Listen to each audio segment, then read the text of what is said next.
Hujambo na karibu tena mtazamaji wa The World News katika kipindi hiki cha ulimwengu wa siasa. Jina langu ni Adam Hussein. Moja kati ya makala ambazo tunazo kwa sasa, tunaitazama Burkina Faso ambayo imekataa demokrasia lakini ikitazama maendeleo, kwa maana maendeleo bila mzigo wa demokrasia ndani ya Burkina Faso.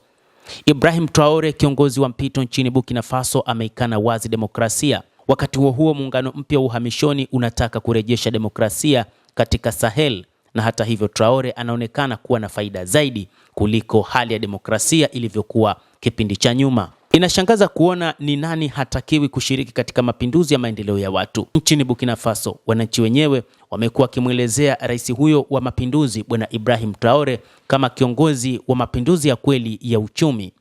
Taifa la Burkina Faso, tofauti na lilivyokuwa kabla ya mapinduzi yaliyofanywa na Ibrahim Traore, inaonekana kwamba inazidi kukua kiuchumi, lakini pia na hata kijamii, kutokana na ushirikishwaji wa wananchi, lakini pia namna rais huyo wa Burkina Faso anavyotengeneza mazingira ya kulifanya taifa hilo kujitegemea.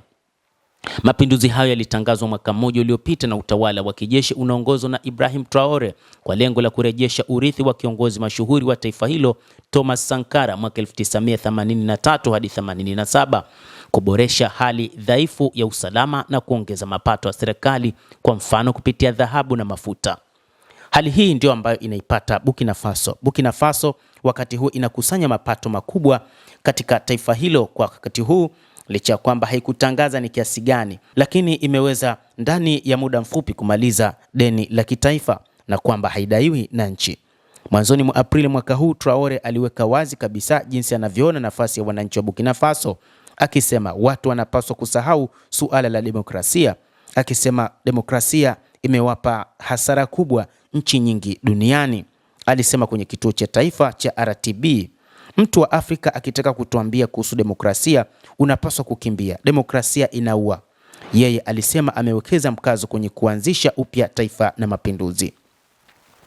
Traore alipokuwa madarakani kupitia mapinduzi ya kijeshi ya Septemba mwaka 2022, aliahidi kurejesha utawala wa kiraia ndani ya miaka miwili.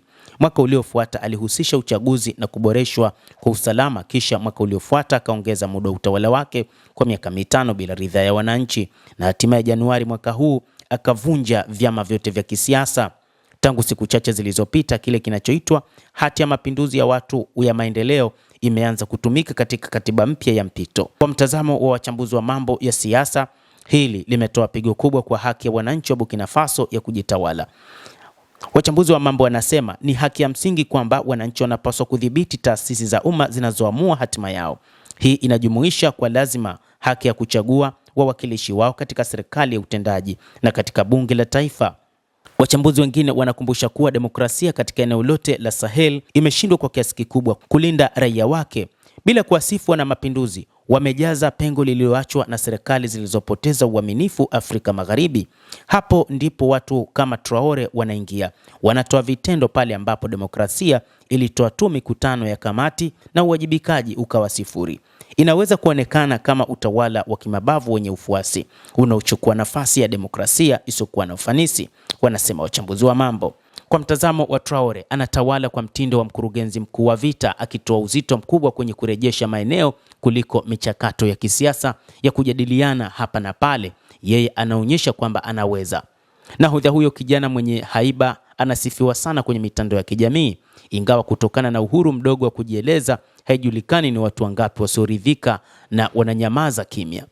Ukaguzi wa kweli wa shirika la habari la AFP mwaka 2025 uligundua kuwa sifa zilizopitiliza na meme za Traore huenda kwa kiasi fulani zinatokana na kampeni zilizopangwa za kumkuza kiongozi huyo, ambazo pia mara kwa mara ni kama zile za Urusi.